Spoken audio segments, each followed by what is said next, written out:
Okay, magandang araw sa inyong lahat mga boss. So andito ulit tayo sa Malasigi, Pangasinan. So i-update lang po natin yung project natin ditong house project na tinakbuhan ni Engineer Engineer Carlitos. Shoutout sa'yo Engineer. So andito kami ngayon sa project natin na bahay. So ngayon i-update natin kung ano yung mga natapos ni Foreman. So yung project na to mga boss, so iba na yung humahawak dito. So kami na yung hahawak dito. Si Foreman na yung hahawak dito sa project natin dito sa Malasigi. So, dati ang humahawak nito si Engineer, tapos yung Foreman niya. So ngayon naikwento ko naman yung nangyari nung nakaraang video. So yun nga, kaya kami na yung andito ngayon para ituloy yung project na sinimulan ni Engineer at ni Foreman. So ayan mga boss, i-update lang po natin mga boss kung ano yung mga natapos nila dito. Tapos makibalita na rin tayo kung anong action na ginawa nila sa kila Engineer at kay Foreman.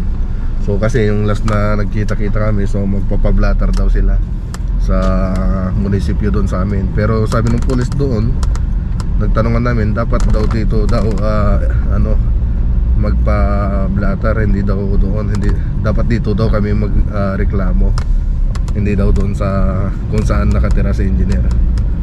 Kasi dito daw nangyari yung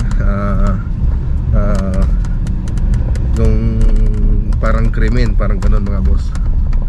So kaya dapat nga dito daw mag-file ng kaso dito sa Malasigi. Siyempre dito na rin tayo, i-update natin yung mga natapos ni Foreman Rodel. Tapos makibalita na rin tayo sa mga ginawa nilang aksyon para kila Engineer.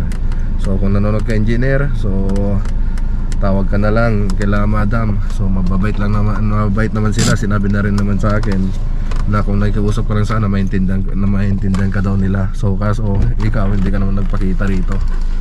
So yan lang, hindi ka man lang nagpakita.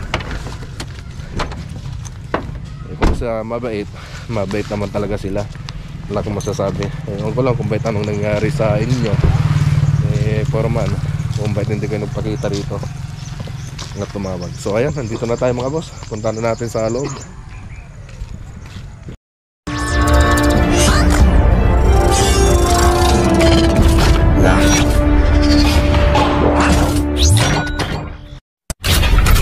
Orang riaw-riaw katika umagaya. So ayan, kami na rin nagbukas kasi sisigaw na rin sila Foreman. Hindi na naririnig yung sigaw ko. So punta na rin natin dito kung ano yung mga natapos nila. So last na pumunta tayo rito, so nagbaklas sila ng tiles, tapos nagkabit kasi hindi maganda yung pagka tiles niya.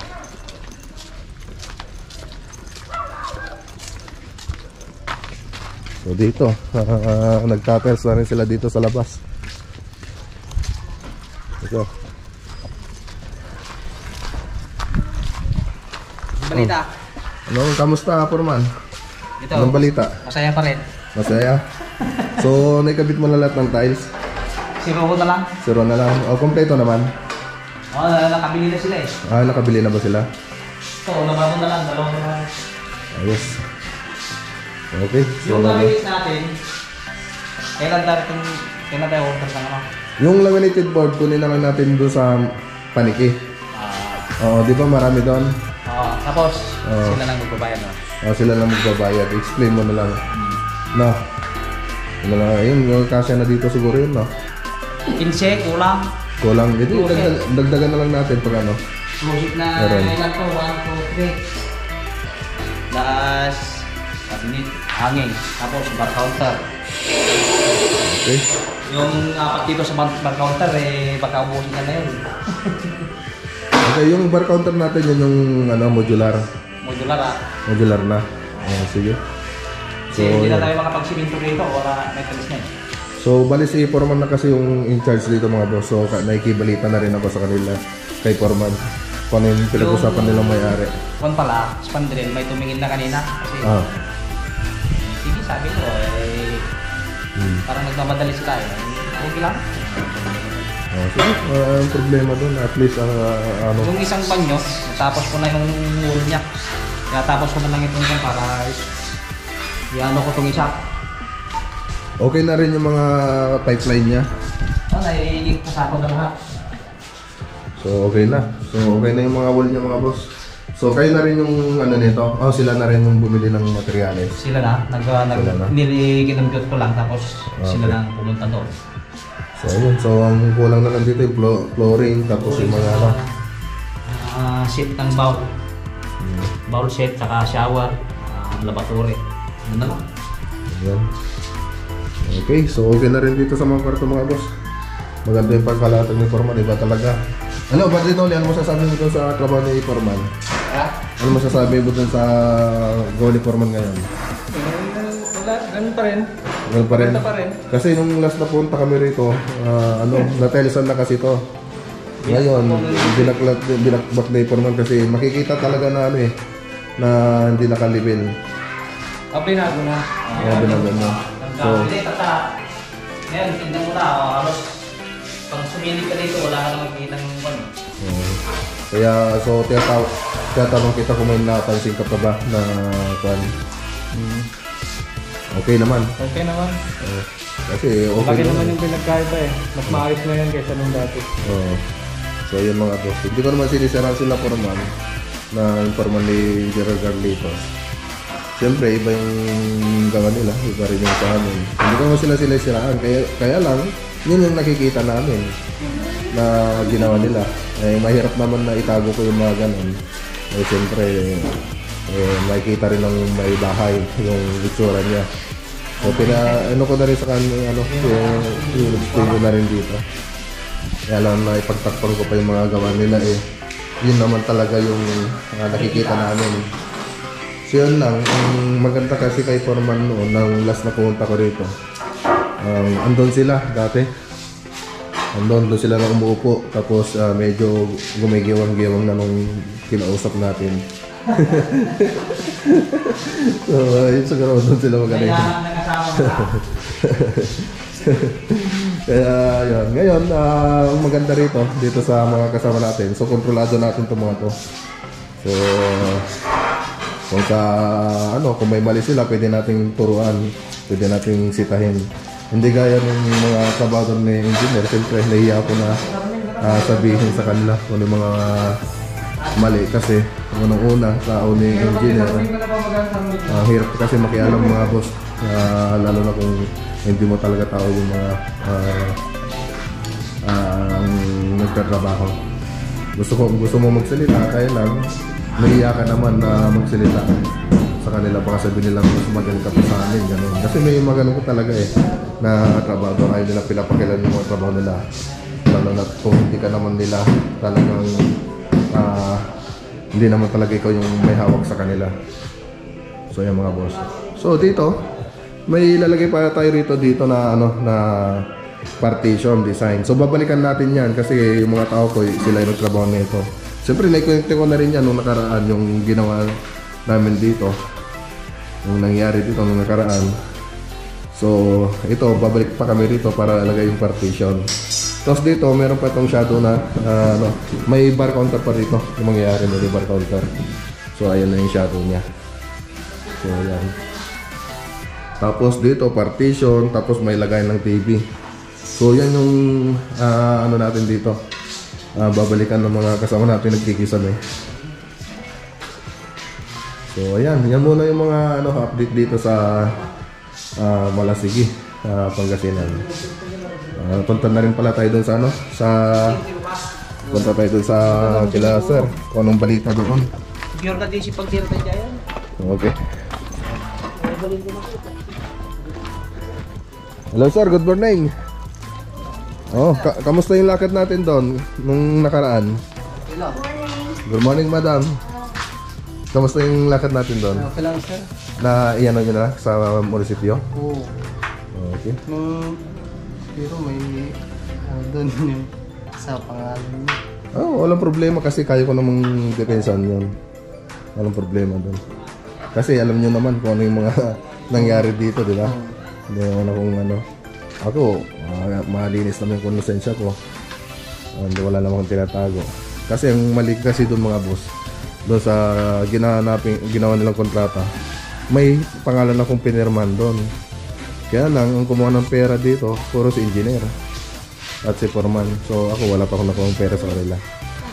So yun lang ang problema doon. Kaya lang, siyempre andun yung pirma natin. Madali na lang depensan yun. Alam naman natin na wala tayong ginawang masama. So yun ang pangit nung kasi nakapirma ako na sinabi ko kay engineer na wag na akong ano dyan nung simula pa lang. So pinilit niya akong pagpirmahin. Kaya lang hindi naman nakalagay doon na ako yung contractor. Ang nilagay niya doon supervise.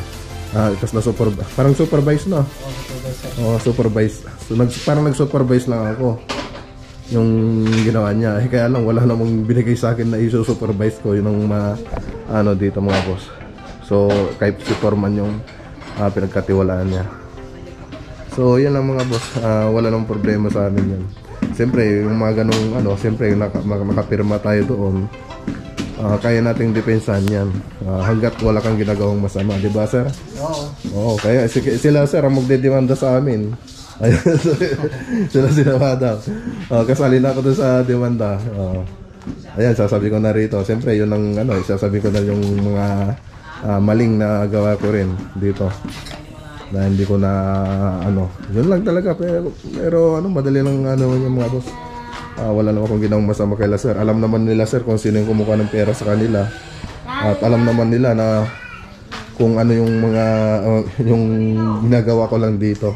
Alam nila. Pag tuwing pupunta ko rito, alam naman nila yung nangyayari dito. Minsan hindi ko naabutan sila engineer. Minsan si foreman, hindi ko rin naabutan. Minsan nung last na punta ko rito, dalawa na silang wala. Ano yan, si engineer at si foreman. So ganun na lang sir no. Maraming salamat dun sa ano. So naintindihan naman namin kayo kung bakit mo gagawin yun. Siyempre kahit sino naman siguro maintindihan yung sitwasyon. Okay. So ayan muna mga boss yung update dito sa ano sa Malasigi, Pangasinan. So naibili na pala yung ano nito mga sir, yung tiles. Kompleto na? Kala ko ako. Bumili na rin ako sa ano, sa tiles ng sa Dirty Kitchen. Yung tiles na kinuha nila, saan nila kinuha yun, sir? Sa ano, sa City Hardware. City Hardware. Oo, sa iyo. Yung nandun, sir, itong nandito. Oo, yan, sir. Tapos yung sa living... living buti, room, ano? 60 by 60 ko. Buti meron, sir. Oo, Oo. Buti meron. Kasi hindi ko alam kung saan nila binili nila forman yung mga ginamit dyan kasi, sir, Kasi doon sa ano, nung kumuha silang pera rito, sila na lang nila foreman, tsaka yung secretary nag-uusap dito. So sa akin wala silang ano. Saka lang ako nagtrabaho rito mga boss nung sa Kisamin lang. Kasi sinabi ko na rin sa inyo na sa Kisamin yung gagawin ko dito, doon sa mga vlog ko. Yung Kisamin. Kaya lang ang nangyari dito, alam niyo naman yung nangyari nung last video natin na pumunta kami rito. So wala na akong masisingil sa kanila. So pagkakataon ko na rin sanang kumita kasi ginawa ko yung Kisame. Tapos yung siyempre mga kornisa ko nilagay na natin. Siyempre gumastos din ako doon ng sarili kong pera. Ngayon nung tapos na kaming magtrabaho rito, maniningil sana ko yung engineer. Wala na sila, pati si foreman. Kaya yung pinangpatrabaho dito, pinang labor na gumawa dito sa Kisame, tapos yung sa may kornisa, hindi na bayaran sa akin ni engineer tsaka ni foreman. Wala silang naibayad pati yung labor.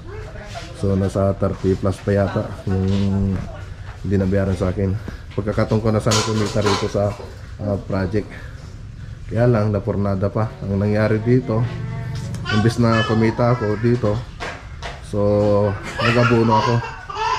Hindi ko naman masisisi yung may-ari ng bahay dahil alam naman nila na si engineer yung hawak ng pera rito. So si engineer sana yung ano ko rito, kakusapin ko para doon sa inabono ko rito. Yan lang ang palit lang dito. Bigla silang nawala. Okay, so yan muna mga boss. Okay, so yan mga boss. Siyempre i-update ulit natin itong project natin dito sa susunod na linggo. I-update natin yan. Kasi yung nangyari kasi dito mga boss, excuse me, nangyari kasi dito mga boss, arawan na lang yung mga tao ko rito. So wala na yung tao ni engineer dito tsaka ni foreman. So ang mga nandito na, mga tao ko na lang yung nandito. So arawan na lang yung labanan nila dito. So kung ano yung mga hindi pa natapos dito, yun yung gagawin nila Foreman Rodel. Okay, so ganito na mo ulit yung video natin mga boss. So ingat po tayo lagi at kung may shoutout man, kita-kita lang tayo sa bahay. So ayan mga boss, ingat po tayo lagi at God bless.